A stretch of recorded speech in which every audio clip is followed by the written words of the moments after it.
In today's video, I'm going to teach you how to insert a column in Google Sheets.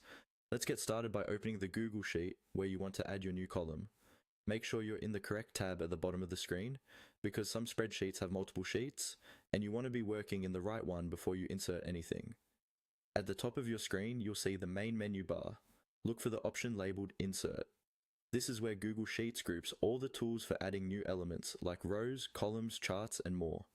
Move your mouse up to that menu and click on Insert. A drop-down list will appear with several options. From that drop-down, look for the option that says Column.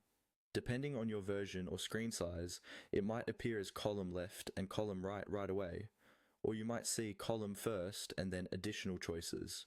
Go ahead and hover over or click on Column. This tells Google Sheets that you want to add a new column rather than something else like a row or a chart. Now you'll be asked to choose where to place the new column, to the left or to the right of the column you currently have selected. This is important because it determines exactly where your data will shift. If you choose Insert Column Left, Google Sheets will create a new empty column immediately to the left of the column you've highlighted. If you choose Insert Column Right, the new column will appear immediately to the right.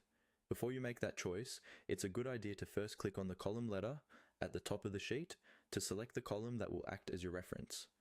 For example, if you click on column C and then choose Insert Column Left, your new column will become the new column C, and the old C will move to D.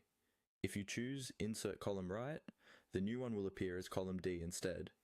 Once you select either left or right, your new column will appear instantly, and all existing data to the side will shift